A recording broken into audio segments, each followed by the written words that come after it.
सबसे पहले हिस्ट्री तुम्हें ऑलरेडी पता है कितने कितने पार्ट्स में डिवाइडेड है, कुछ पढ़ा है पहले से, अभी नहीं पढ़ा, मतलब कुछ भी नहीं पढ़ा, सिलेबस तो देखा होगा, ठीक है, तो पहले से ही आ रहा है, हाँ वही कह रहा हूँ ना, तो एक ही न्यू फेस दिख रहा है मुझे यहाँ पे, ओके 9 पीपल ऑनलाइन ऑल्सो, ठीक है।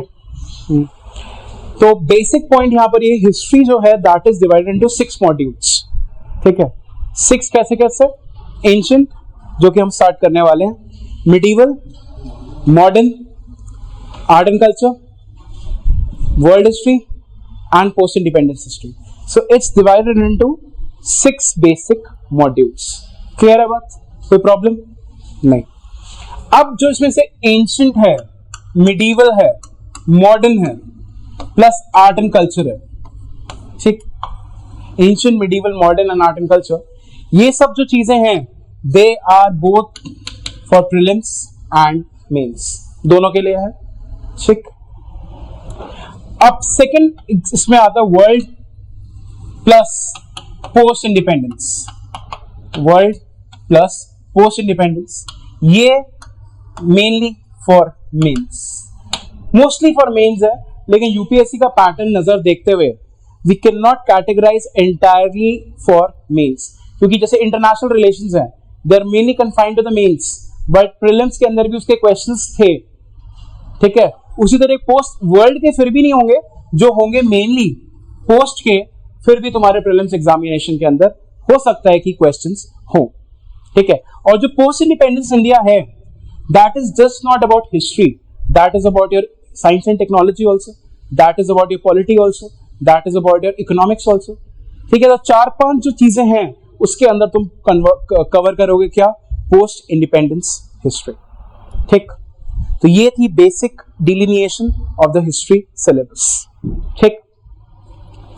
अब बात आती है कि स्टार्ट कैसे करा जाए, क्योंकि ये फ्रेश बैच है, so I have to once again give you people the whole idea कि इसको स्टार्ट कैसे करें। स्टार्ट करने का बेसिक मोटिव, यहाँ बेसिक तरीका ये है यहाँ पे स्टार्ट करने का कि एंशिएंट, मिडीवल, मॉडर्न, इन सब की बेसिक एनसीईआरटीज कंप्लीट करते रहो। जैसे तुमने ऑलरेडी जो मॉर्निंग वाला बैच है उसने ऑलरेडी मॉडर्न की क्लास 8 की एनसीईआरटी कंप्लीट करी, उसके बाद से चीजें समझना आसान रहती हैं कि हाँ ये चीज है, ये चीज है। तो सिमिलरली जब हम अब एंशिएंट की बात करेंगे तो what you people need to do is you need to cover class 6 NCERT, mainly new NCERT. What do people need to do is new NCERT, ठीक। new NCERT में क्या है कि जो बेसिक न्यू एनालिसिस हैं, ट्रेंड्स हैं, meanings हैं, writing style है, that is already given in the new NCERT, ठीक। तो वो भी एक चीज है about which we have to be little careful about, ठीक। और अब क्योंकि आज है क्या, Monday, by next Monday 1 week class 6 NCERT complete हो जाएगी, नहीं होगी? क्लास 6 एनसीईआरटी हो जानी चाहिए कंप्लीट, आई सपोज कि हो जानी चाहिए, तो हो तो जानी चाहिए 2 दिन में, लेकिन एटलीस्ट कि अगर जिसको नहीं आइडिया बिल्कुल भी, तो I am giving you week to read and complete the entire NCERT, not once but twice, that is the basic idea, you have to complete this particular idea twice, ठीक। So that is the basic thing. फिर आगे आगे देखेंगे, जैसे medieval पे पहुंचेंगे, modern पे पहुंचेंगे, आर्ट एंड कल्चर पे पहुंचेंगे।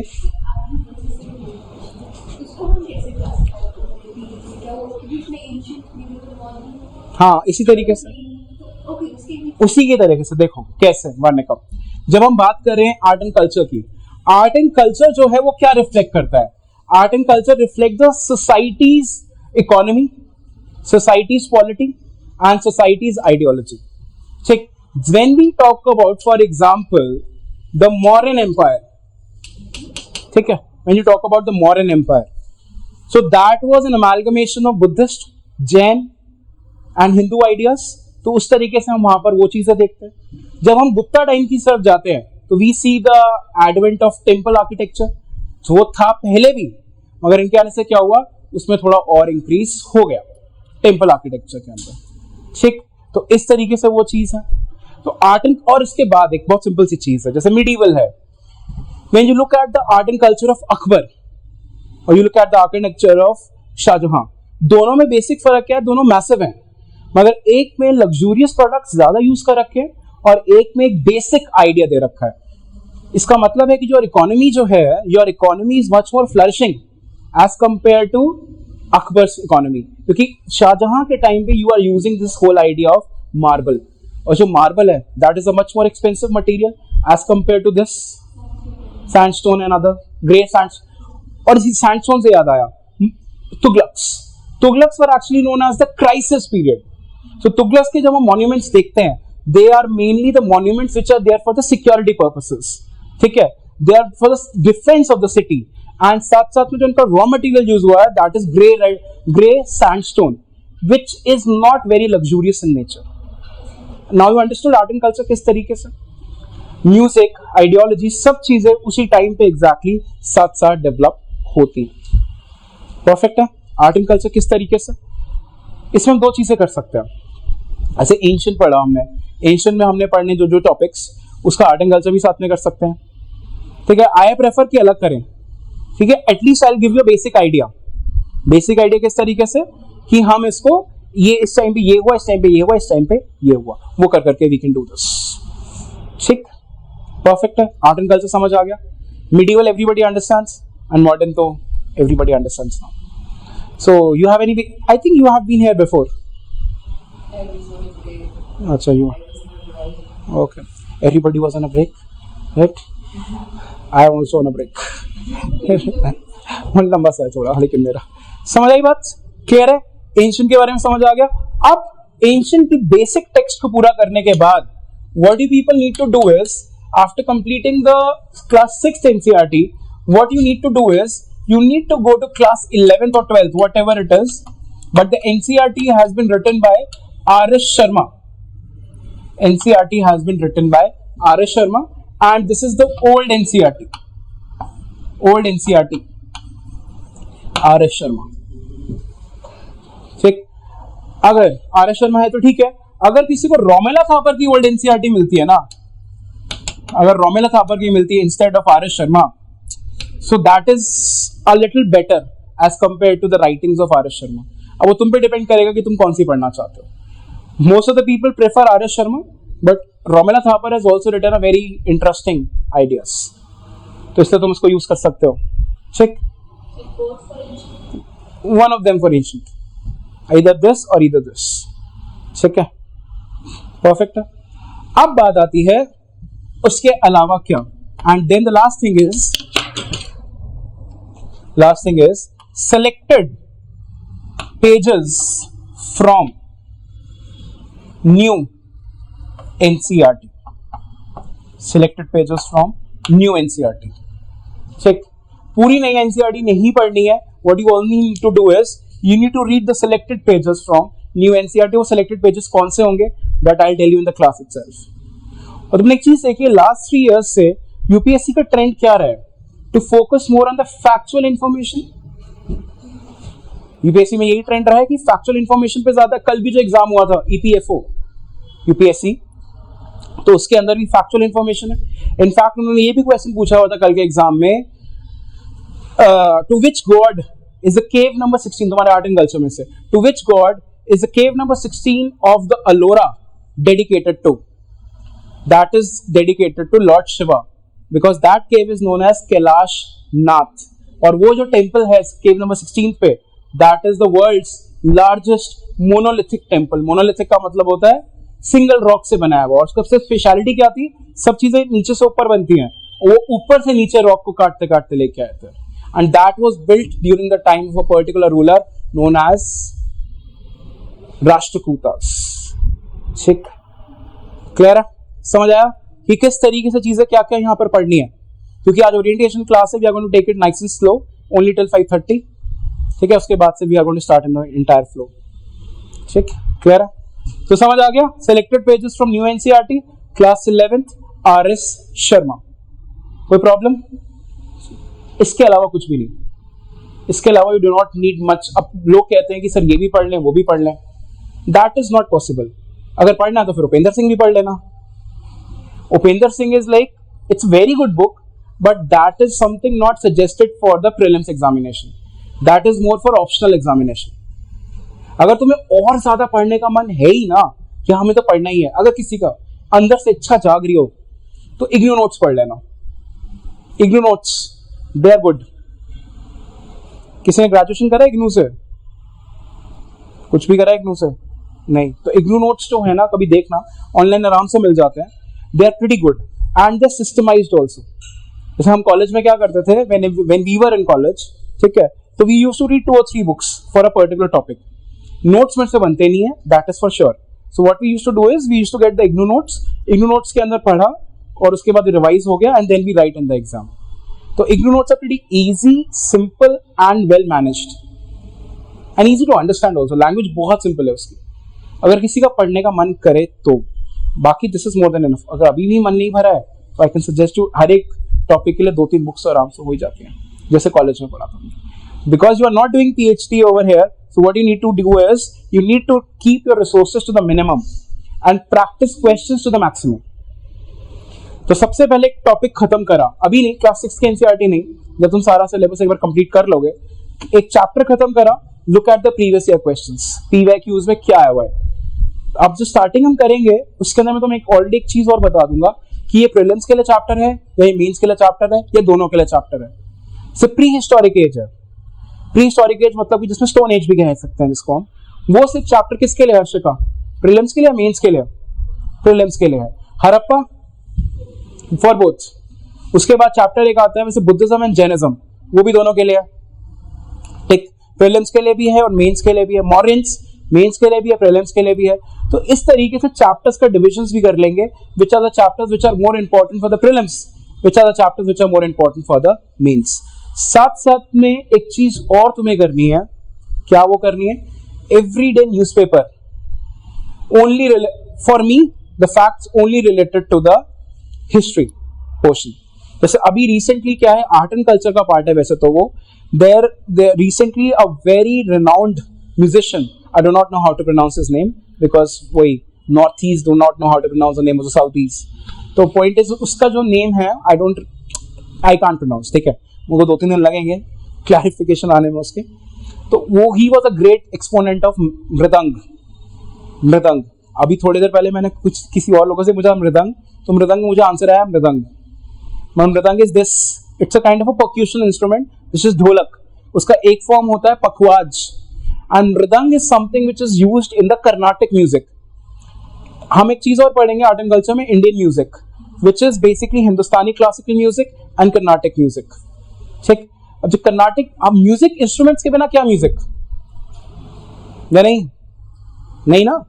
इनफैक्ट अगर हम गुरबानी भी देखें अनमोल प्रीत, तो उसके अंदर भी हम म्यूजिक ही तो एक तरीके से, भक्ति का आइडिया क्या था, सिखिज्म का आइडिया क्या था, कनेक्ट करना लोगों के साथ उस भाषा में जिसमें वो समझें, उस तरीके से जिससे वो ज्यादा कनेक्ट हो पाए। जैसे हम मंत्र हैं, सब कुछ है, हम कनेक्ट कर लेते हैं कभी कभी, लेकिन जिस वैसे भजन हो रहा है, ये सब चीजें हो रही है, तो उसमें ज्यादा कनेक्ट कर पाते हैं ना। जैसे भगवान कृष्ण हैं, उनसे लोग ज्यादा कनेक्ट कर पाते हैं क्योंकि उनके जो Shiva Krishna bhakti, the whole idea which started from what you say Bengal, Chaitanya Mahaprabhu, भी देखेंगे सब चीजें। तो इसलिए मृदंग जो है, मृदंग इज एन इंपॉर्टेंट पॉइंट जो कि नेक्स्ट ईयर के प्रीलिम्स में हो सकता है कि क्वेश्चन बन सकता है इसके ऊपर, क्योंकि this is directly related to our course work. तो इस तरीके से भी हमें देखना है कि एंशिएंट में जो तुम्हारा क्या कहते हैं करंट अफेयर्स हैं, एंशिएंट हो चाहे मेडिवल हो, कुछ हिस्ट्री से रिलेटेड जो करंट अफेयर्स हैं 1.5 years के, लास्ट 1.5 years के, वो तुम्हारे पास रेडी होने चाहिए बिफोर द एग्जामिनेशन। और उसको जैसे कि एक काम करेंगे, कल की क्लास में विल डिसाइड कि अगर कोई है या नहीं है। अगर कोई होगा न्यूज़पेपर में तो आई शो यू कि कैसे उसको पढ़ना है, कैसे उसको अपनी नोटबुक के अंदर रेडी करना है एग्जामिनेशन पर्पस के लिए। कुछ को तो पता है ऑलरेडी, जैसे हर्षिका को ऑलरेडी, हर्षिका हमने करा है, रिज्म को भी आइडिया नहीं, रिज्म नहीं करा एंशिएंट अभी मेरे साथ, योग्यता करा है ना, वीकेंड क्लास में करा हमने, हम हाँ एंशिएंट करा है ना। तो उस तरीके से क्लियर है। Problem current affairs, previous year questions plus practice questions, ये 3 चीजें हैं जिस पे सबसे ज्यादा फोकस रहना चाहिए। पढ़ने के बाद क्लास नोट्स बनाए। अब कभी कभी क्या होता है कि अब एक तीसरा क्वेश्चन आता है बच्चों का कि सर नोट्स कैसे बनाएं। नोट्स बनाने का सबसे सिंपल तरीका है, whenever you are writing the class notes के बाद क्या करो, उसके पीछे स्पेस छोड़ दो। And when you are reading NCERT, जो चीजें नोट्स में तुम्हें लग रहा है कि अवेलेबल नहीं है, राइट दोस थिंग्स। उसके बाद तुम्हारे नोट्स वहीं के वहीं रेडी हो गए। अब तुम उसके अलग बनाओ, उसके अलग बनाओ, उसके अलग बनाओ, that will be little difficult to understand, right. तो इसलिए क्या करो, एक ही जगह नोट्स को कंपाइल करो ताकि तुम्हें बार बार मेहनत ना करनी पड़े। तुम्हें यूपीएससी क्लियर करना है, नोट्स थोड़ी ना बनाने हैं, नोट्स ऐसे बनाने बड़े अच्छे लगने दिखने में, उसका कोई मतलब नहीं है ना, और सिंपल वही चीज है। क्लियर है? कोई दिक्कत? समझ आ गया कि कैसे अप्रोच करना है सब्जेक्ट को, क्या क्या चीजें, सोर्स मटेरियल है हमारा, प्रीवियस ईयर क्वेश्चंस का आ गया, प्रैक्टिस क्वेश्चंस हो गए। तुम्हारे मन में और क्या डाउट्स है जो नए आए हैं? एक ही आया खैर, कोई डाउट्स नहीं है, आइडिया था पहले से किस तरीके से करना है?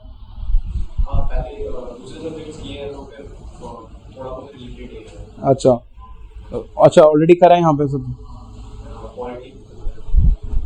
सेम सिमिलर है, स्ट्रक्चर सिमिलर है, परफेक्ट है। चले फिर अब देखें, इंट्रोडक्टरी लेक्चर करें कि एग्जैक्टली क्या क्या टॉपिक्स पढ़ने हैं। ठीक, ओके फाइन। अब लिखना 2 मिनट बाद, पहले समझो कि एग्जैक्टली एंशिएंट इंडिया है क्या, क्या चीज है तुम्हारे हिसाब से, क्या है एंशिएंट इंडिया के अंदर, क्या पढ़ना है हमें?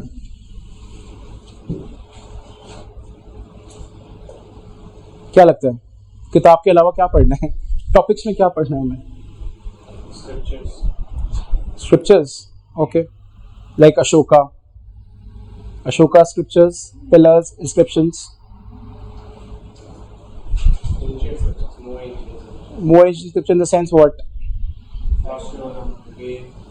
Ved, okay fine, that you just need to have a basic idea about those, not go in detail about them, because that is the thing we do in optional, not here. You just need to know what the Vedas contain, what are Puranas, and what are exactly your Upanishads, how many Upanishads are there, हाँ? Mauryans को पढ़ना है, ठीक, और Guptas, okay, Greek sources भी पढ़ने हैं हमें, महाजनपद, परफेक्ट है, सिंपल सी एक चीज है, बहुत सिंपल। बेसिक हमें क्या पढ़ना है मैं समझाता हूँ। बेसिक हमें ये पढ़ना है कैसे इंसान 4 पैरों से चलने सीखा और कैसे 2 पैरों पे आ गया, बस that is the entire idea. ठीक, that the story which starts from pre history and it goes until your what you say till today. पहले एनवायरनमेंट से इंसान डरता था, जो उसके रिलीजन में भी रिफ्लेक्ट हो रहा है, because his religion is something which is naturalistic in nature. We are worshipping air, we are worshipping fire. ठीक है, इनफैक्ट हम हर एक काम के लिए भगवान को याद करते थे, जैसे कि आर्यंस के गॉड है इंद्र। इंद्र सिर्फ एक थंडर एंड शावर का नहीं है, इंद्र का और क्या काम है? इंद्र का एक और, हाँ, destruction of the forts, Purandar, उन्हें क्या कहते हैं? Purandar.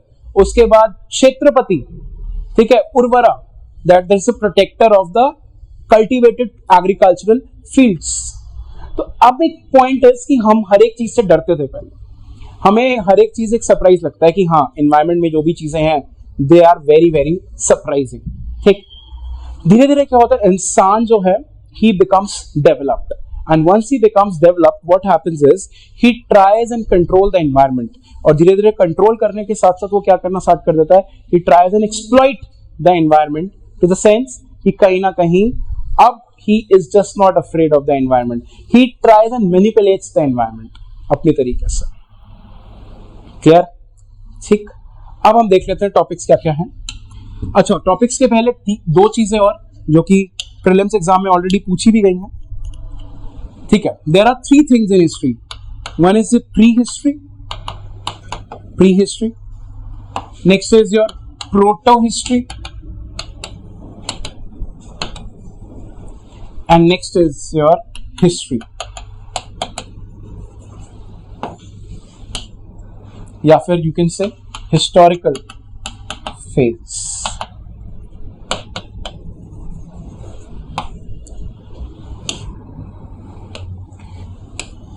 Now in the exam the question was surrounded around proto-history. That what do you understand that by the term proto-history? क्या मतलब है इस टर्म का?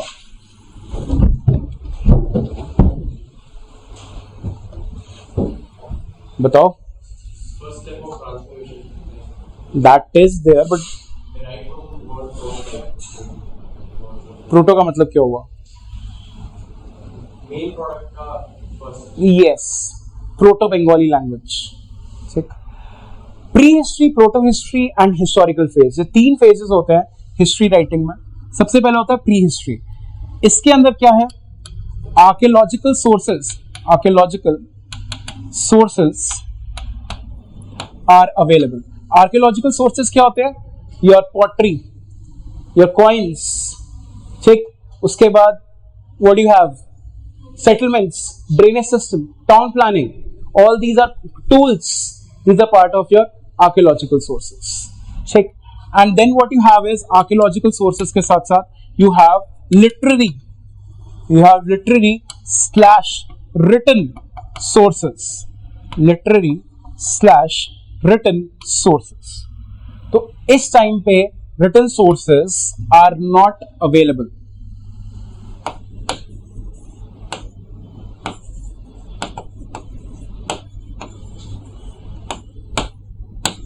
Stone Age, ठीक. Archaeological sources are available, but literary sources or written sources are not available.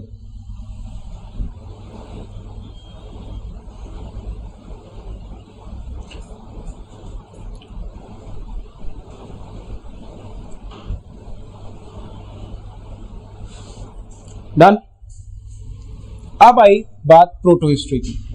Proto history का basic चीज है archaeological sources are available, literary sources are available और not. Perfect. Literary sources are also available, but सबसे बड़ी problem क्या है? Deciphered. तो basically क्या है यहां पे? Not deciphered yet. डिसाइफर्ड मतलब decoded as in they have not been able to understand that what is written in this particular source material. ठीक. और एग्जाम्पल के लिए सबसे अच्छा एग्जाम्पल है हमारे पास Harappan civilisation. what we have is the Harappan civilization.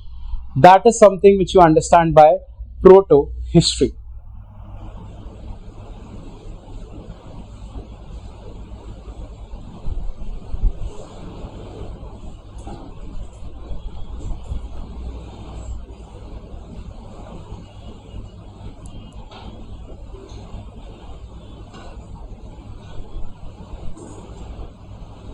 ठीक कि आर्कियोलॉजिकल सोर्सेज अवेलेबल हैं, लिटरेरी सोर्सेज भी अवेलेबल है, बट वो डिकोड नहीं हुए हैं. तो what we have to be dependent upon? We have to be entirely dependent upon your archaeological sources only. ठीक है. जैसे हड़प्पन फेज.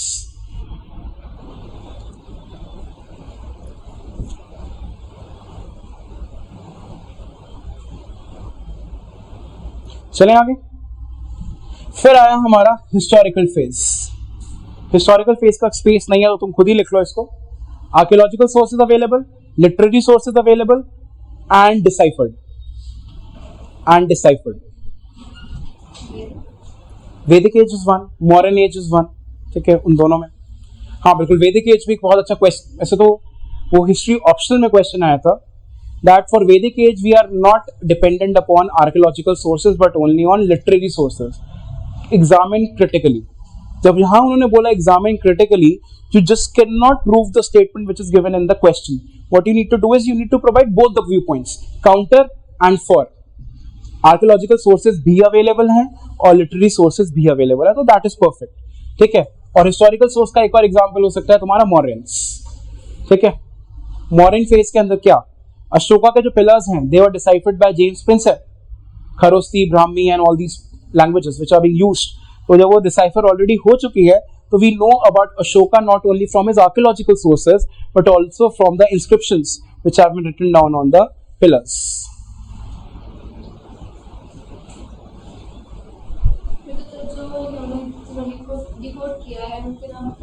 हाँ बिल्कुल, वो भी एग्जाम के लिए इंपॉर्टेंट है. जैसे जेम्स प्रिंसर मैंने तुम्हें एग्जांपल दिया, वो एक हड़प्पा के बारे में नहीं पढ़ना पड़ेगा. इनफैक्ट ये भी नाम पढ़ना पड़ता है कि एग्जैक्टली जैसे अर्थशास्त्र है, अर्थशास्त्र was lost.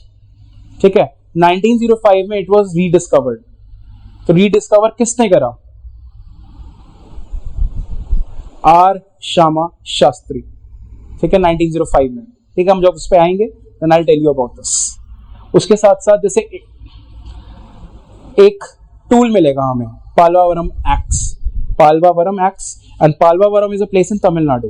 So that was the first pre historic tool which we found from India.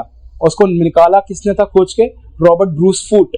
So we have to understand what is the name of the person responsible for this particular discovery. जैसे एक और चीज होगी, Neolithic revolution. Neolithic revolution किसने बोला? पता तो है. नियोलिथिक रेवोल्यूशन पता है क्यों कह रहे हैं हम नियोलिथिक रेवोल्यूशन? क्यों कह रहे हैं? परफेक्ट. और एग्रीकल्चर का यूज हो रहा है. V Gordon Childe. V Gordon Childe थोड़े बहुत है, ज्यादा नाम नहीं है. ठीक है, तो ये हो गया करके. चलें आगे. Okay fine.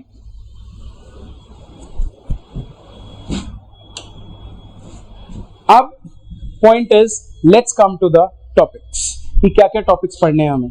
ठीक, this is a brief overview. सबसे पहला जो टॉपिक है that is your pre history. Pre history और your stone age. Pre history और your stone age. I am going to give you a very very basic idea आज के दिन. ठीक है, ताकि तुम जब चैप्टर्स पढ़ना स्टार्ट करो एटलीस्ट दिमाग में बैठे. Stone age. अब जो स्टोन एज है, स्टोन को एक और नाम से भी जानते हैं, lithic. Stone is also known as lithic. ठीक है, लीथ. अब जो स्टोन एज है that is divided into 3 major denominations. Palaeolithic. Paleolithic, paleo means lower or old. Lithic means stone. So basically it comes out to be old stone age or lower stone age. ठीक, लिख लेना इसको 2 minute में. फिर आएगा Mesolithic. Mesolithic. फिर आएगा Neolithic. Meso means middle. Meso means middle. Middle meaning कि इसके और इसके बीच का जो ट्रांजिशन फेज है उसे हम क्या कहते हैं? मेसोलिथिक और मीसोलिथिक. ट्रांजिशन मतलब कि कुछ फीचर्स इसके हैं, कुछ फीचर्स इसमें इसके हैं. पॉइंट इज कि this is not entirely on its own. It has features from paleolithic, it has features from neolithic. तो ट्रांजिशन फेज है और इसको हम कहते हैं मिडिल स्टोन एज. और नियो का मतलब हो गया न्यू. नियो का मतलब हो गया new. So it is known as the new stone age. अभी आएगा, चाल पे भी आ रहा है, उसको मैं अभी 1 सेकंड समझा रहा हूं, इसी में समझो.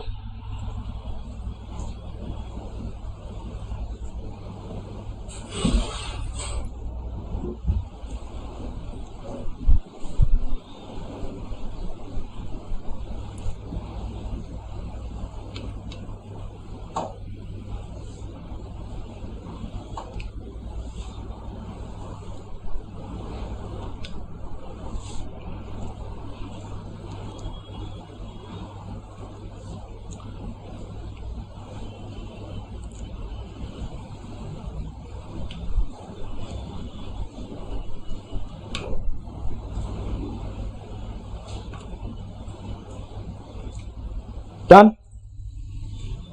ओके, अब इसके अंदर एक और डिनोमिनेशन आने वाला है which is known as chalcolithic.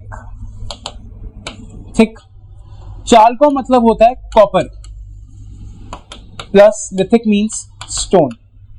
तो ये एंटायरली स्टोन एज नहीं है.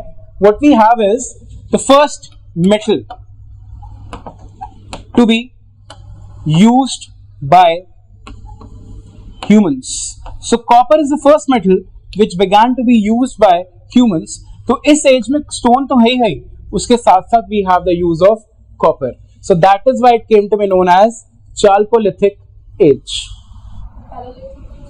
नहीं, पैलियोलिथिक को नहीं, ये मेसोनियोलिथिक के बाद जो आएगी ना एज. सो मैं 1 सेकंड रुक.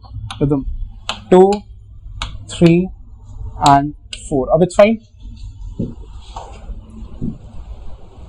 अब तक मेटल का यूज किसी में भी नहीं है तीनों एजेस में. जो मेटल का यूज है वो है फर्स्ट टाइम किसमें? चाल्कोलिथिक में.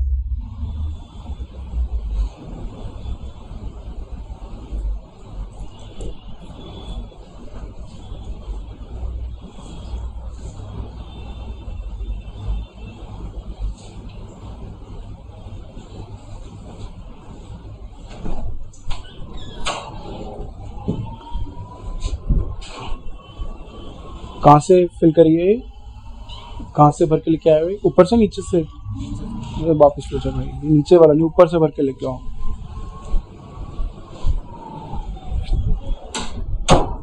राइट, चलें आगे। Okay fine. Palaeolithic, Mesolithic, Neolithic and chalcolithic. अब पॉइंट इज कि इंसान, इसको हम सबसे पहले तो एक बात ये है कि इसको स्टोन एज क्यों कहते हैं? बिकॉज जो इंसान है वो टूल्स यूज करता है, किसी भी काम के लिए हमें कुछ ना कुछ इंस्ट्रूमेंट्स चाहिए होते हैं। In fact the instrument which we have in our hands right now is pen. ठीक है, pen is an instrument, you see, in fact this hanky is also an instrument. So हम किस चीज का बना हुआ मटेरियल यूज कर रहे हैं, उस इंस्ट्रूमेंट को वो डिफाइन करता है। जैसे हमारी एज को कह सकते हैं प्लास्टिक एज। हमारे प्रेडोमिनेटली किस चीज को यूज कर रहे हैं? प्लास्टिक ही कर रहे हैं ना, चाहे हमारे स्पेक्स हो, चाहे हमारे हेलमेट्स हो, चाहे हमारे पेन्स हो, कीज हो, कुछ भी हो, एवरीथिंग इज, बॉटल्स हो, everything is plastic in nature, चाहे नेचर हो, दैट इज ऑल्सो प्लास्टिक। समझ आई बात? किस तरीके से इनको हम स्टोन एज क्यों बोलते हैं? क्योंकि स्टोन एज के अंदर बेसिक प्रेडोमिनेंट यूज किसका है? टूल्स का। और एक चीज और देखो, यहां से लेकर यहां तक और यहां से लेकर यहां तक और यहां तक, पॉइंट इज जो स्टोन का जो स्टोन टूल्स हैं वो और बेटर पे बेटर होते जाएंगे, क्योंकि इंसान का दिमाग जो डेवलप होता है ना एक्सपेरिमेंटेशन और इन सब के थ्रू।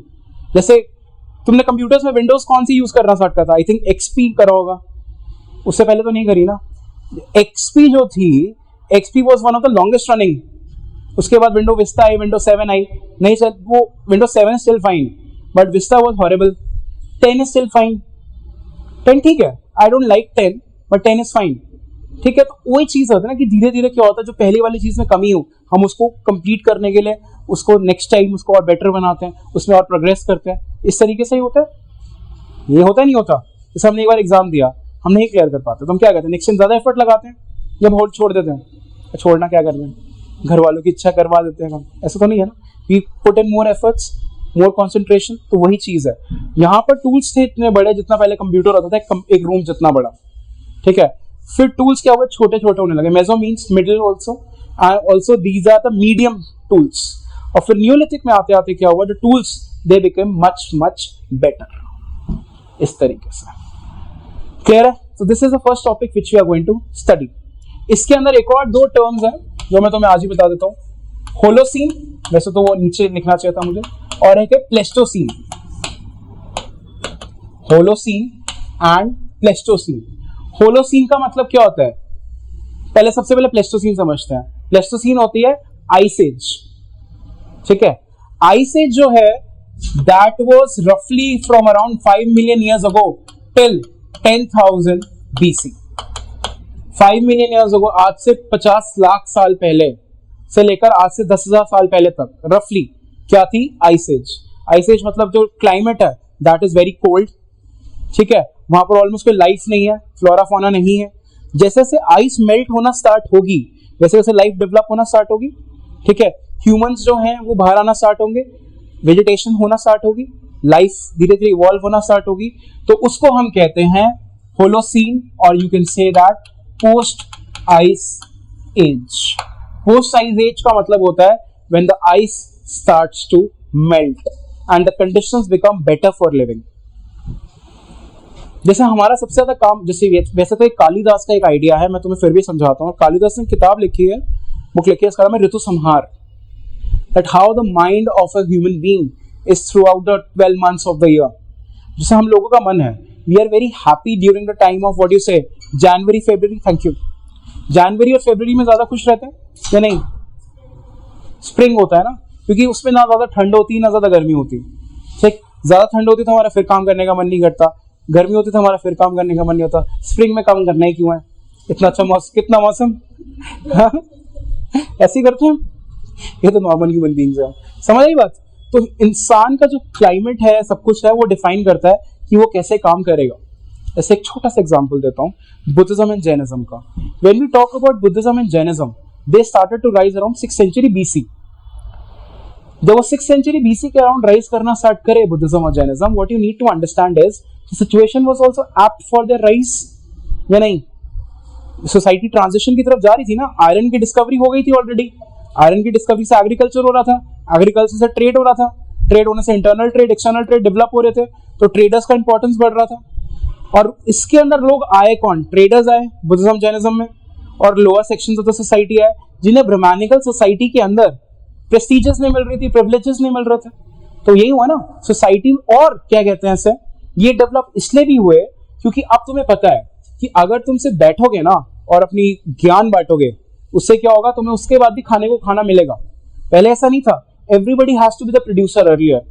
और अब जो सोसाइटी है वो दो पार्ट्स में डिवाइड होगी, producers and non producers. Non producers को पता है कि वो एग्जैक्टली अगर वो बैठ के सिर्फ बात भी कर रहे हैं ना, तो वो क्या है, वो उनको खाना मिल जाएगा। सिंपल सी बात है। समझ आई बात या नहीं? इसमें कोई डाउट, कुछ भी प्रॉब्लम? चलें फिर आगे। ओके,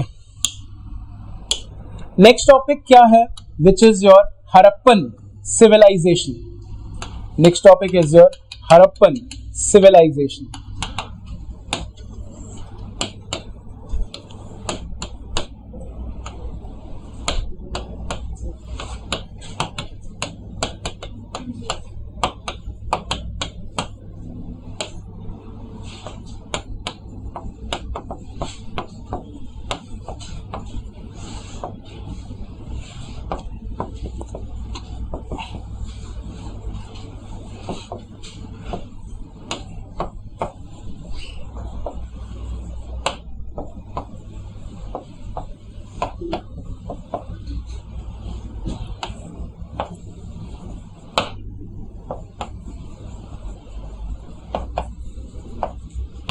जो हड़प्पन सिविलाइजेशन, लिख लेना, सबको टाइम मिलेगा, ऐसा कोई लिखने में कोई नहीं है, बस समझो, बस एक नॉर्मल कर लेना, जिसको करने के बाद I will give you time. जो हड़प्पन सिविलाइजेशन है, इसको हम हड़प्पन सिविलाइजेशन क्यों बोलते हैं, सबसे पहले तो ये बताओ। Perfect, good. First site to be discovered was Harappa, so that is why it was known as a Harappan Valley civilization. Earlier the name was Indus Valley civilization. ठीक है, इंडस जो रिवर है, ठीक है, उसके अराउंड में सारी की सारी सिविलाइजेशन डेवलप हुई। क्यों हुई? वाटर, एग्रीकल्चर, ट्रेड, ठीक है, एंड रिसोर्सेज। अगर हम हड़प्पन्स के डाइटरी पैटर्न्स भी देखते हैं, so they are predominated by what you say marine resources like fish. Fish is a major portion of the things which the Harappans consumed. ठीक, तो फिश भी है उनकी। अब पॉइंट इज, हड़प्पा स्टार्टिंग से तो एकदम नहीं यहाँ डेवलप हो गया, धीरे धीरे डेवलप होगा। जो फर्स्ट फेज ऑफ हड़प्पा है, that is known as proto urban और प्री हड़प्पन फेज। ठीक, प्रोटो अर्बन और प्री हड़प्पन फेज, इसका जो टाइम पीरियड रहता है, that is around 3300 to 2600 BC। ये एक एनसीईआरटी टाइम पीरियड है जिसके अंदर हम लिख रहे हैं। ठीक, इसके नहीं तो जैसे भिराना मिली है, हरियाणा में भिराना मिली है ना, so that might push the date of Harappan civilization to more than 8000 years old। तो नियोलिथिक के आसपास वो पहुंचा सकती है इसकी एज को। मगर पॉइंट है, अभी उसकी रिसर्च पूरी नहीं है, तो एनसीईआरटीज ने इसको सिर्फ अब तक यही रखा हुआ है। ठीक है, फिर आया मैच्योर फेज। मैच्योर फेज है 2600 से लेकर 1900 तक। ठीक, और फिर ये है 1900 से लेकर एनसीईआरटी के अंदर 1500 तक।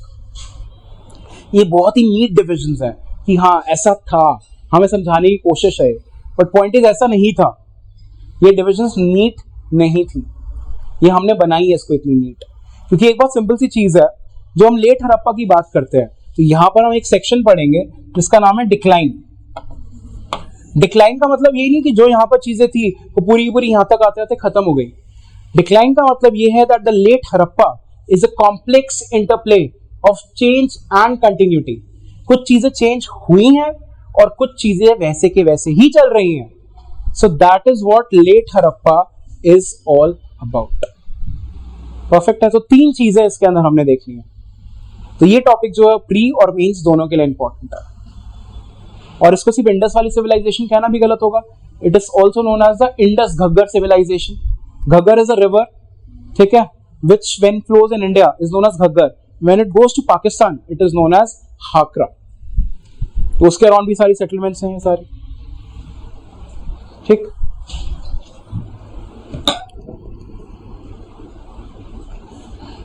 अब लिख लो जल्दी से, फिर आगे चलते हैं।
डन, चलें आगे। ओके फाइन, कोई डाउट्स, कोई प्रॉब्लम? चलो, हमने इसको प्रोटो अर्बन क्यों कहा, ये समझ में देखा तुमने? बिकॉज फीचर्स ऑफ अर्बनाइजेशन जो यहां पर आके डेवलप होंगे उनके कुछ बेसिस हम यहां पर देख सकते हैं, ठीक है? Not very large cities but development of cities, development of trade networks, development of crafts, ये ट्रेड, ये सब चीजें क्या है, यहां से धीरे धीरे डेवलप होकर ये चीज वहां पहुंची। अब तुम इसमें ये भी नहीं कह सकते कि बिल्कुल अलग जगह थी ये दोनों, जैसे हड़प्पा को देखें, कालीबंगन को देखें, ठीक है, ये मोहनजोदारो को देखें, they actually give us the evidence of pre and mature Harappa both. इसका मतलब है कि जो चीज यहाँ, और वैसे भी क्या होता है, धीरे धीरे डेवलप बेसिस किस चीज पे होता है, एक पर्टिकुलर बैकग्राउंड होना जरूरी है, एक बेस फॉर्मेशन होनी जरूरी है, उसी के बाद चीजें डेवलप होती है। तो यहाँ पर भी वही चीज डेवलप हुई है कहीं ना कहीं। क्लियर है? कोई दिक्कत? कोई नहीं, चलें आगे। Okay fine. फिर जो नेक्स्ट टॉपिक है हड़प्पन सिविलाइजेशन के बाद, that is your early and later वैदिक फेज। अर्ली एंड लेटर वैदिक phase.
Impact society, polity and economy, इस वाले में करेगी।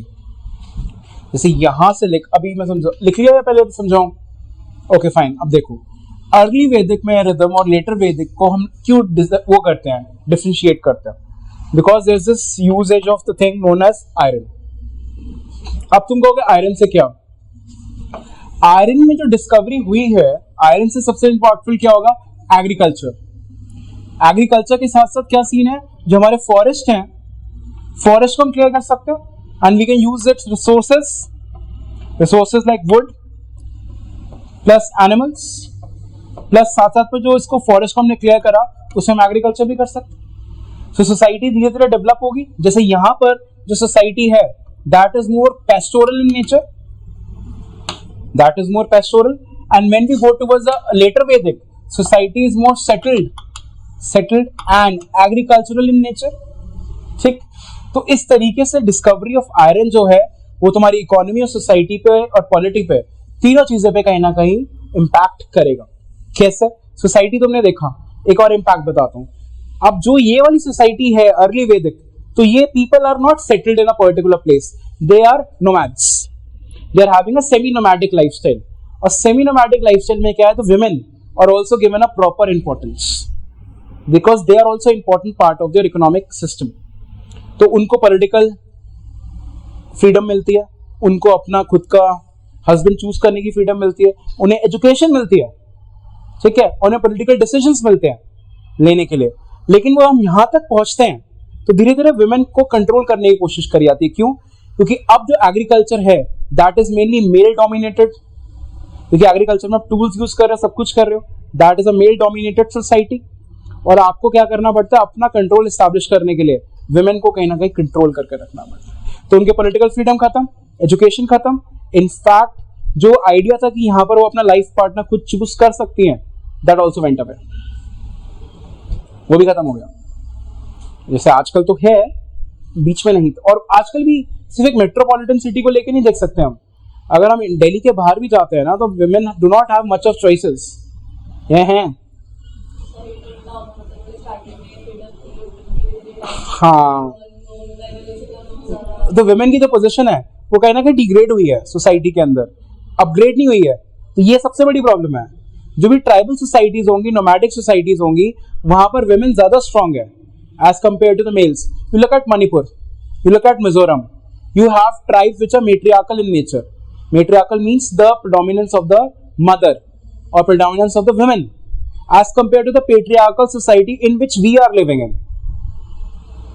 right? तो उस तरीके से जो सोसाइटी ज्यादा सेटल नहीं होगी उसके अंदर क्या होगा, women की पोजीशन ज्यादा स्ट्रांग होगी, क्योंकि वो सोसाइटी उस काम में नहीं लगी हुई है जो कि मेल डोमिनेटेड है, वो उस काम में लगी हुई है जो कि सब कर सकते हैं, हंटिंग, गैदरिंग, इस तरीके से।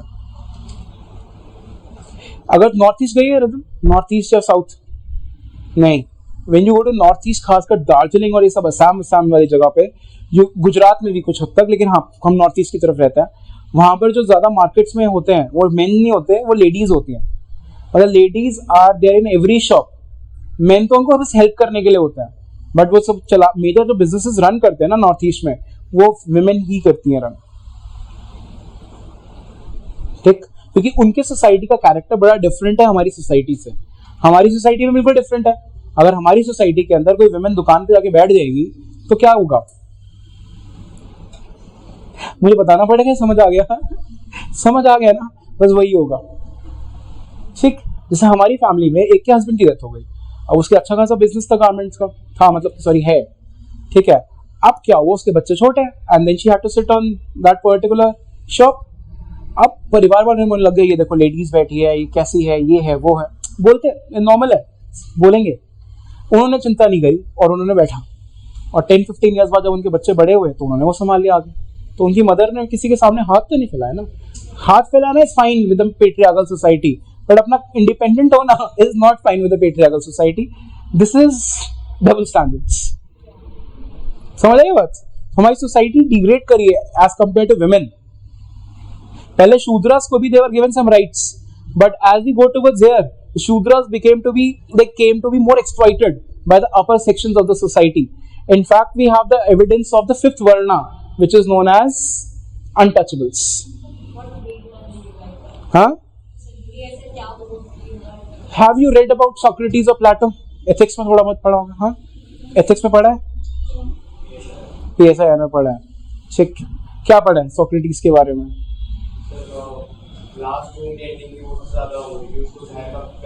अरे I am not what I am trying to say is कि उनके आइडियाज के बारे में क्या पढ़ा है?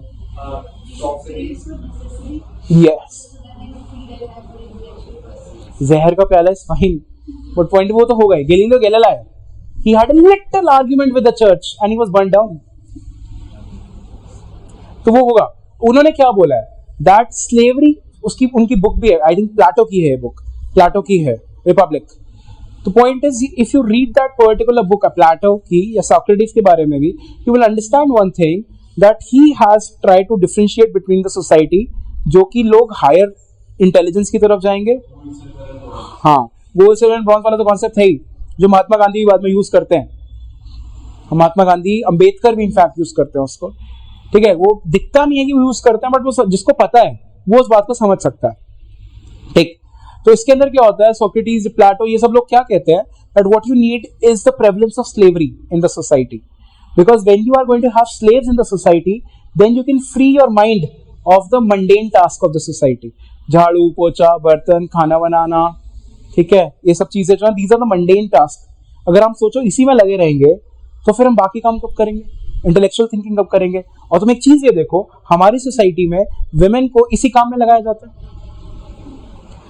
हम लोग दिल्ली में रहते हैं, हमें फील नहीं होगा, हो सकता है, लेकिन point is 90% of the Indian house holds, उनके लिए क्या है, उनके लिए जो गर्ल्स हैं, चाहे डॉटर्स हो चाहे डॉटर इन लॉज हो, बेसिक काम क्या है, रोटी पकाना, घर में, जैसे अगर गांव में बात करें तो घर की दीवारों को लीपना, हाँ, अब होता है मेरे गांव में तो अभी भी होता है, और मेरा गांव बहुत दूर नहीं है यहाँ से, it's only 135 kilometre from here, सोचो वहां पर हो रहा है, तो मुझे नहीं लगता कि बहुत सारे गांव में कुछ चीजें चेंज हुई होंगी। अमोलप्रीत तेरे गांव में हो रहा है ऐसा? हो रहा है? आप कौन से गांव से हो? हरियाणा से हो ना? मैं तो अपने राजस्थान की बात बता रहा हूँ। खैर वो तो है ना, वहाँ हो रहा है, सब कर रहे हैं। वहाँ पर विमेन का जो पार्टिसिपेशन है वो इंटेलेक्चुअल थिंकिंग में ना हो, इसलिए उनको क्या करा जाता है कि आप ये काम करो, आप ये काम करो, आप यही करो, अब यही करोगे, यही करोगे। क्योंकि पॉइंट इज कि अगर उन्होंने सोचना समझना स्टार्ट कर दिया तो पॉइंट इज कि इनकी जो पेट्रियार्कल सोसाइटी है उसकी डोमिनेंस कहीं ना कहीं क्या होगी, खत्म हो जाएगी। समझ आई बात? क्यों झाड़ू पोछे में लगा के रखते हैं विमेन को? सिर्फ इसलिए नहीं? बच्चे या सही है, लगा के रखो। फंस गया या नहीं? आप तो उल्टा भी हो, which is fine, which is fine. उल्टा नहीं कहूंगा अमोलप्रीत, मैं ये उल्टा के साथ मैं ये कहूंगा कि दोनों मिलके पार्टनरशिप में काम कर रहे हैं। एटलीस्ट मैं बोलना चाहूंगा ये पार्टनरशिप में काम। मैंने बहुत सारे लोग देखे हैं जो कि हाँ अब ठीक है, अब हम क्या बोले उस पर, पहले हमने कर लिया अब विमेन कर रहे हैं, तो point is equal, even stevens कर रहे हैं। हाँ नहीं, I think everybody should be treated as equal, चाहे मेन हो, चाहे विमेन हो, चाहे थर्ड जेंडर हो, everybody should be treated as equal. ये नहीं है किसी मेल कर रहे हैं तो मेल ही कर रहे हैं, वो भी चीज गलत है। फीमेल कर रही है तो फीमेल ही कर रही है। गांधी जी बनो, गांधी जी, गांधी जी बनो इस मामले में। गांधी जी ने क्या बोला? तुझे कितना पढ़ा है गांधी जी को, ये बता मुझे। तूने पढ़ा ही नहीं है ना गांधी जी को, सबसे बड़ी प्रॉब्लम ये है। I have read approximately 55 books on Gandhi, 55 books. Nobody talks about, and he was also a patriarchal. वो थे, उनकी जो बुराइयां हैं वो भी मुझे पता है, अच्छाइयां वो भी। गांधी जी ने क्या बोला? PSR में पढ़ा होगा तूने? अच्छा स्टार्ट। गांधी जी ने क्या बोला विमेन के बारे में कि कहीं ना कहीं विमेन आर द, मॉर्निंग में भी पढ़ रहे थे, women are the equal participants in the society. तो विमेन को उन्होंने बोला है कि आपको सामने आना पड़ेगा, ठीक है। वो पेट्रियार्कल भी थे साथ में, उन्होंने बोला आपको सामने आना है तो आपको अपने हस्बैंड या फादर या ब्रदर की परमिशन लेके आना है। ये बात भी बोली है। देखो गांधी जी गलत नहीं है, गांधी जी समझदार हैं। उन्हें पता है कि अगर विमेन को एकदम सामने आने के लिए बोल दिया तो जो मेरा मेल सपोर्ट है वो चला जाएगा और ना ही कोई लोग आने देंगे। उन्होंने क्या बोला? आप आओ, परमिशन लेके आओ, परमिशन लेके तारों के नीचे से चले जाओ। सिंपल सी वही बात है। उन्होंने बोला किचन को दिन में लॉक कर दो। क्या कि विमेन अगर किचन से फ्री नहीं होगी तो फ्रीडम मूवमेंट में कब पार्टिसिपेट करेंगी? बोला ना गांधी जी ने इस चीज को। तो ये वही समझने वाली चीज है कि धीरे धीरे कुछ एस्पेक्ट में गांधी जी बहुत सही थे, कुछ एस्पेक्ट्स में गांधी जी की प्रॉब्लम थी। बस यही एक सिंपल आइडिया है। चले आगे, समझ आ गया Vedic age? Okay fine. Early Vedic age हो गया। And then what you have is Mahajanapadas plus Buddhism and Jainism.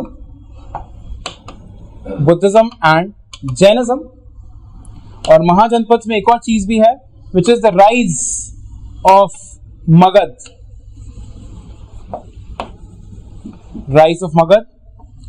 Pre and Mauryan as.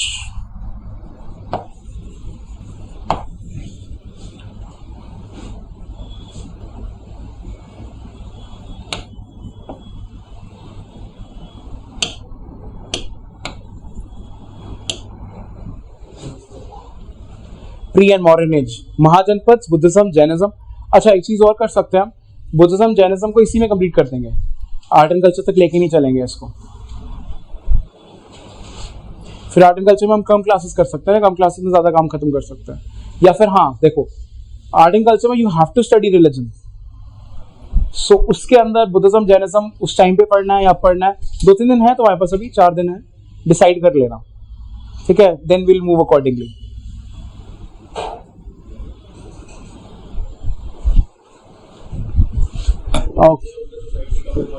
क्या चीज? ये division has been already there, ठीक है। It has been there since time immemorial. अब डिविजन्स पे मैं आ रहा हूँ धीरे धीरे, I am just coming to that only. जैसे हम बात करते हैं चालकोलिथिक की, नेम क्या है आपका? प्रशांत। जब हम चालकोलिथिक की बात करते हैं Chalcolithic में we have an evidence from a settlement which is having a large house surrounded by smaller houses. So that is an evidence of, what do you say, divisions in the society. But that is a very nominal division. ठीक है, जैसे जैसे agriculture develop करना start करेगा, some people will have more surplus and some people will be landless. Landless नहीं तो they will not have so much of agricultural produce जो कि उनको एक सरप्लस की तरफ लेके जाए. They will be only subsistence in nature. ठीक. अब जैसे जैसे लैंड के ऊपर ज्यादा से ज्यादा लोगों का कैप्चर कम हो जाएगा and only few people will have the concentration of land in their own hand, तो सोसाइटी के अंदर डिविजन और बढ़ जाएगी. ऐसा हम हड़प्पा में देखते हैं. हड़प्पा के अंदर डिविजन हैं, खासकर दो division, upper town, lower town. Lower town में कौन रहता था? The people who are the working class, people who are the poor people of the society. Upper town में कौन रहता है? Rich people of the society. तो डिविजन जो सोसाइटी में आ रही हैं, they are mainly coming of the changes in the economic factors. हम बात करते हैं अर्ली वैदिक की. अर्ली वैदिक में फर्स्ट में वर्ण डिविजन्स नहीं थे. ठीक है, ऐसा नहीं है लेकिन डिविजन्स भी नहीं थे. डिविजन्स थे. It was not an egalitarian society, but there were certain divisions which were not very harden division. जैसे जैसे हम लेटर वैदिक में एग्रीकल्चर की तरफ बढ़ते हैं, तो divisions became much more stronger. In fact, the first three varnas हैं, they are treated as above all the other people. They are even known as a द्विज. द्विज meaning twice born. एक बार तो इंसान खुद पैदा होता है, ठीक है. Secondly, when he is initiated into education, the spiritual born. One is like physically being born, and second is being spiritually born. तो इस तरीके से भी चीजें होती नहीं होती. इंसान को ऐसे छोड़ दो, तो इंसान कहलाने लायक ही नहीं रहेगा. तो इस तरीके से तो डिविजन सोसाइटी में हमेशा रहेंगे. हाँ, वो डिविजन हम प्री हिस्ट्री में कम देख पाएंगे. जैसे जैसे हम हड़प्पा की तरफ आएंगे तो डिविजन्स देख पा रहे हैं, लेटर वैदिक की तरफ आ रहे हैं, डिविजन्स देख पा रहे हैं. देन वाई, अगर डिविजन्स नहीं होती सोसाइटी में तो बुद्धिज्म और जैनिज्म को राइज करने की जरूरत ही नहीं थी. रिफॉर्म्स क्यों आए सोसाइटी में? Because we have people like, दो सेक्शंस में बढ़ गई 6th century BC में society. One who are the producers and one who were people who were producing for the non-producers. And third division भी एक तरीके से बनना स्टार्ट हो गई है, people who were the exploited lot, and they were known as daridra, they were known as karamkars. ठीक है, these people who did not have any resources, and they are kind of equated with the laddars. They are equated with what you know as the beggars or the forced labor or the slaves of the society, right? So Kautilya mentions about the evidence of slavery in Arthashastra, whereas Megasthenes do not. लेकिन अशोका भी अपने inscriptions में क्या कहता है, धम्मा में क्या कहता है, that you should treat the slaves properly. तो इसका मतलब स्लेवरी थी ना वहां पे, जब तो स्लेव्स को प्रॉपर्ली ट्रीट करने की जरूरत पड़ी, और वही चीज, right? Okay, fine. Want to hear something interesting? Maybe like you can have a laugh about little bit. Sure, सुने. So, but sir, women को आज के समय में बहुत ज्यादा राइट्स मिल चुके हैं. निश्चित ऐसा नहीं है, ये सब हमें लगता है.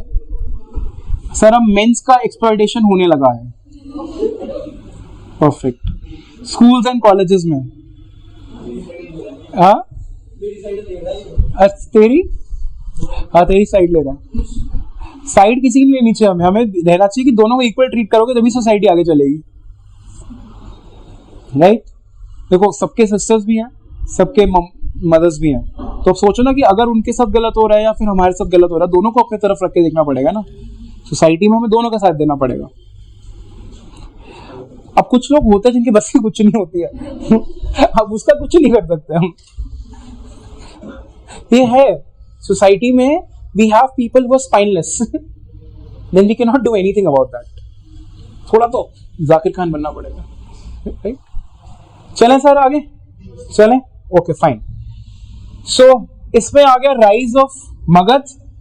अब देखो, जो महाजनपद हैं दे आर 16, ठीक है, और जो मेजर महाजनपद हैं वो तुम्हारे western UP, eastern UP, Bihar इस तरफ है. उसमें से हम देखेंगे बाद में 4 बचते हैं और उनमें से बचता है 1, और जो 1 बचता है वो होता है मगध. ठीक, land is limited but people are more, so what is going to happen? Fight. Chocolate 1 है, ठीक है, घर में खाने वाले पहले 2 से 3 है, ठीक, जैसे मेरे. तो उसमें क्या होता है, we get the scale out. Scale लेके, अच्छा ये तेरा, ये मेरा, ये इसका. स्केल का ये होता है, या फिर उसने खाया उसके मुंह से ऐसे छीन लिया, ठीक है, ऐसे ही करते हैं? नहीं करते? बिल्कुल करते हैं। नहीं करते तो फिर तुम बेवकूफ हो जाते हो। सिंपल सी एक चीज है, Magadha is also similar idea. जब हम इसको मैप पे देखेंगे we will see that there is a concentration of mahajanapadas along the Indo-Gangetic valley. Everybody is fighting for the limited number of resources which are available. So automatically क्या होगा, पहले 16 होंगे, 16 आपस में लड़ते रहेंगे, जो कमजोर होंगे उनमें से 4 बचेंगे स्ट्रॉन्गेस्ट, और एंड में क्या होगा, only 1 will survive. So that is known as your rise of Magadh. और मगध में डिफरेंट डिफरेंट डायनेस्टीज आएंगी, जैसे Haryanka, Shishunaga, Nanda, and then finally the Mauryans. Clear है? तो मौर्यंस के बाद जो हमें पढ़ना है वो है पोस्ट मौर्यंस। पोस्ट मौर्यंस के बाद लास्ट टॉपिक इज गुप्तास। ठीक, पोस्ट मौर्यंस में और गुप्तास से पहले हम थोड़ा साउथ की तरफ भी चलेंगे, संगम एज, ये सब चीजें, and then we will end with Guptas. Perfect है? आई सपोज कोई प्रॉब्लम नहीं है इसके अंदर? ठीक है, परफेक्ट। कोई क्वेश्चंस किसी के? कुछ भी? I don't want to start a new topic today, वो हम कल से ही करेंगे। ठीक है, अभी कोई प्रॉब्लम नहीं है इसके अंदर? नहीं? चलें फिर? ओके, नहीं? परफेक्ट है। कोई डाउट? देख लो, अभी भी तुम्हारे पास 3 मिनट हैं सोचने के लिए कि क्या क्या कोई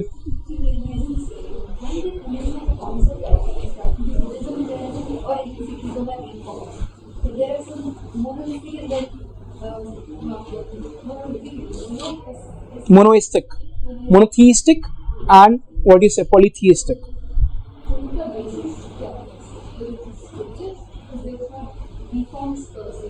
Monotheism is basically a kind of reform only, but monotheism is something जिसमें क्या हो रहा है, monotheism में ये हो रहा है कि that when you have too many gods, ठीक है, तो people tend to get confused, और बहुत सारे लोग, बहुत सारे divisions हो जाते हैं सोसाइटी के अंदर.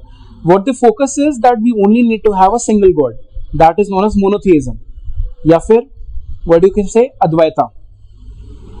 ठीक है, अद्वैता. फिर आता है द्वैता, that is dualism. वो एक अलग कॉन्सेप्ट भी है, लेकिन point is having more than one god and god and soul are different. वो सारे कॉन्सेप्ट्स इसके अंदर आ जाते हैं, but they are reforms, but they are reforms in their own manner. जरूरी नहीं कि रिफॉर्म्स में आप बुद्धिज्म और जैनिज्म जैसा रिफॉर्म्स लेके आओ. रिफॉर्म्स ये भी है कि जो एग्जिस्टिंग रिलीजन है उसको थोड़ा बहुत आपने रीस्ट्रक्चर करके एक नया आइडिया लेके आए. जैसे शंकराचार्य, अद्वैता का जो आइडिया उनका आता है. यू हैव भक्ति मूवमेंट. भक्ति मूवमेंट में मीराबाई हैं, कबीर हैं. They are challenging the basic problems with the religion, like caste system, untouchability, too many gods. Raja Rammohan Roy के बारे में हमने देखा था, एक सिमिलर आइडिया वही है सारा इसके अंदर. तो फिर कोई डाउट्स नहीं है किसी के? एनीथिंग? बुक्स पता लग गई? Start reading. I see you people tomorrow then. Perfect, perfect, perfect.